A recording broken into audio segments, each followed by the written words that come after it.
Good evening, visitors. Welcome to the Australian War Memorial's last post ceremony. My name is Lexa Peterson, and joining us today from the Australian Army is Colonel Frank Colley. We warmly welcome the family of Sergeant James Joseph O'Dwyer in attendance this evening and watching the live stream. His story will be told shortly. We welcome the veterans who have served, those that are still serving, and the families that love and support them. The live stream of this ceremony is made possible by the Returned and Services League of Australia and the RSL and Services Clubs Association. We welcome members who are watching the broadcast of this ceremony across Australia. During this evening's ceremony, wreaths will be laid at the base of the Pool of Reflection by family and visitors to the memorial. If you're able, please stand and join in singing the National Anthem.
The Australian War Memorial was the vision of Charles Bean, Australia's First World War official historian.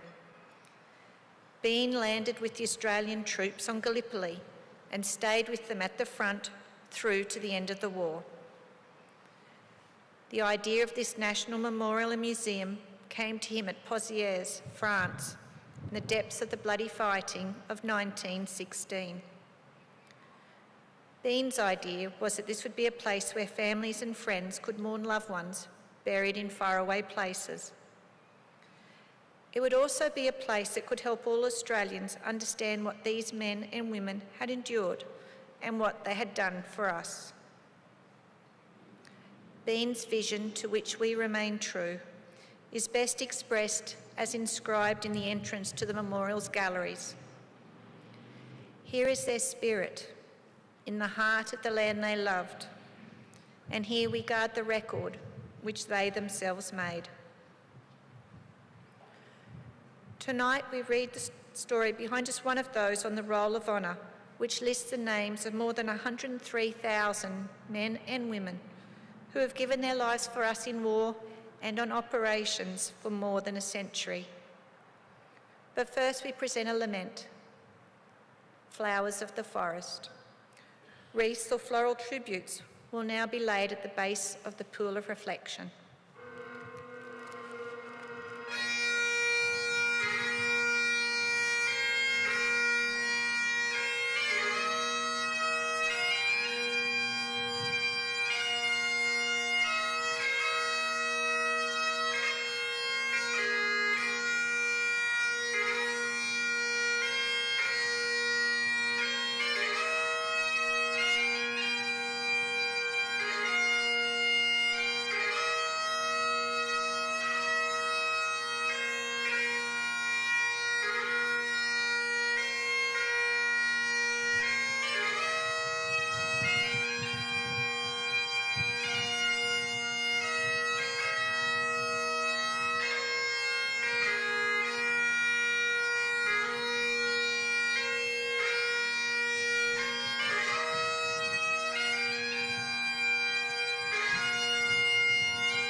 Today, we remember and pay tribute to Sergeant James Joseph O'Dwyer. James O'Dwyer was born in Brisbane on the 19th of September 1921. Known as Jim, he was the elder of two sons, born to fireman James O'Dwyer Sr. and his wife Eileen. Young Jim received his education at Nudgee College, where he's a keen student, graduating dux of his class. He went on to study teaching before gaining employment at the Muttaburra Primary School, where he was working at the outbreak of the Second World War. Jim O'Dwyer married his sweetheart Betty in October 1942 and enlisted in the 2nd Australian Imperial Force a month later. Assigned to a signals unit, he began training around Brisbane before being promoted to corporal in April 1943. Shortly after his promotion, O'Dwyer was posted to the signals section of the 201st Australian Anti-Aircraft Regiment in July. Aside from a short period in hospital, O'Dwyer spent the rest of the year undertaking signals training from his unit's camp near Bonegilla. In February of 1944, O'Dwyer was transferred to Z Special Unit and began training to undertake covert, specialised reconnaissance and sabotage missions. He trained at the Commando School on Fraser Island before qualifying as a parachutist in March. Having completed his training, he was promoted to acting sergeant and began preparing for deployment. He embarked for active service on the 26th of June 1945, leaving behind his wife Betty and their two young children, Margaret and Michael. Sergeant O'Dwyer was deployed to the island of Borneo under Services Reconnaissance Department Operation Platypus. Part of the operation preceded the Allied landings at Balikpapan, divided into a number of phases designed to deceive the enemy and gather intelligence ahead of the main attack. O'Dwyer was assigned to Platypus 7 alongside three of his comrades, tasked with carrying out reconnaissance of the Mount Mentawai area, some 30 kilometres north of Balikpapan. On the 30th of June 1945, O'Dwyer and his comrades boarded a Liberator aircraft and set off for Borneo. Having reached the target area, they began preparing to leave the aircraft. For unknown reasons, however, the captain of the aircraft did not permit the party leader, Flight Lieutenant Martin, to identify the drop zone. As a result, O'Dwyer and his comrades parachuted from the aircraft without having seen where they would land. Martin jumped from the plane, reaching land about 10 miles from the selected drop zone. O'Dwyer and the others had descended close together, but were separated from Martin, who never saw them again. Badly injured after the landing in a tree, Martin successfully evaded the Japanese for several weeks and reached safety before learning that O'Dwyer and the rest of the party had not survived the mission. It was later determined that Platypus 7 had failed because the party and its supplies were dropped well away from the specified drop zone. The landings at Balikpapan, however, went ahead with great success, allowing Allied forces to gain the port and oil fields, as well as a base for their next assault on Java. Following his death, O'Dwyer's widow, Betty, received a letter from the commander of Z's Special Unit, which gave the details of his final moments. After landing by parachute in the Samoy area of Borneo, not far from Balikpapan, your husband and one native were contacted by Japanese forces. They evaded the Japanese for 2 days, during which several short engagements took place. From Japanese and native statements, Sergeant O'Dwyer was killed in action on the 3rd of July 1945, and burial is believed to have taken place in the Samoy area. Sergeant Dwyer was on an intelligence mission of great importance to us and his country, for which only our best and most highly trained men were selected. I know he must be proud of his record. After the war, the bodies of 2 men from Platypus 7 were located, having been beheaded by the Japanese. O'Dwyer's remains, however, were not found. In the 1980s, O'Dwyer's son, Michael, began researching what happened to his father. After continued searching, he made contact with an elderly Japanese man, well into his 80s, who was in the Samoy area on the 30th of June 1945, when O'Dwyer and his comrades undertook their ill-fated message. The man stated that O'Dwyer and the others had landed in the middle of a Japanese compound and were forced to fight their way out. Having escaped, they began searching for their torpedoes, which contained their weapons and ammunition. Unable to locate them, Dwyer and his comrades attempted to break into an enemy ammunition store when they were caught by the Japanese. Allegedly, O'Dwyer was bayoneted several times and killed before his 2 comrades were captured and executed. Sergeant O'Dwyer's remains were eventually located in an unidentified grave on Borneo and reinterred in the war cemetery at Labuan, where they lie today in a marked grave. Paying tribute to his late father, O'Dwyer's son composed the following poem. I fight, I fall, no more to stand, no more to know my homeland.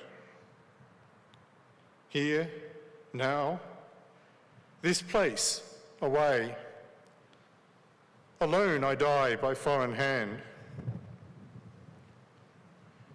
So many things I saw were wrong, near everything I heard was too. So little at that time was bright. I died for love, for hope, for you.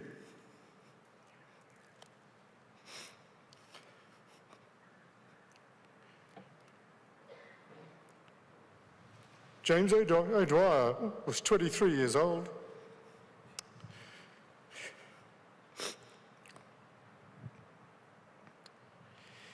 His name is listed on the Roll of Honour on my left, among almost 40,000 Australians who died while serving in the Second World War.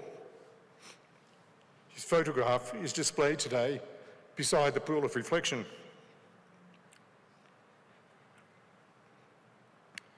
This is but one of the many stories of service and sacrifice told here at the Australian War Memorial. We now remember Sergeant James Joseph O'Dwyer, who gave his life for us,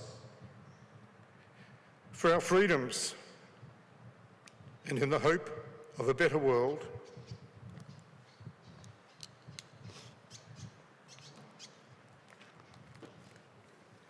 Please stand for the reading of the Ode and the sounding of the last post.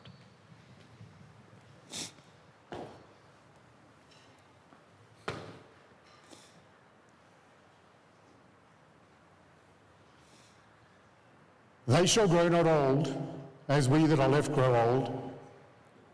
Age shall not weary them, nor the years condemn. At the going down of the sun, and in the morning, we will remember them. We will remember.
lest we forget. Lest we forget.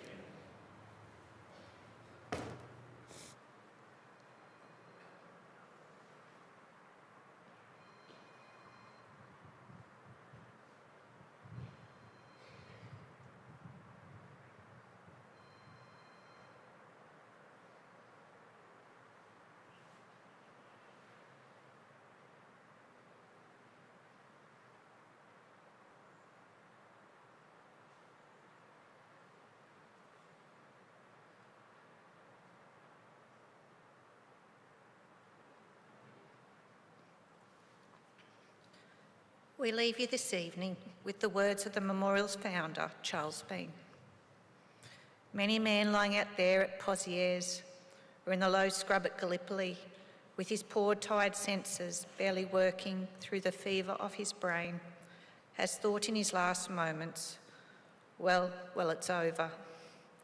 But in Australia, they will be proud of this. Ladies and gentlemen, that concludes the last post ceremony. On behalf of the Director, staff and volunteers, thank you for visiting the Australian War Memorial today and for your continued support during the Memorial's development project. We wish you all a very pleasant evening.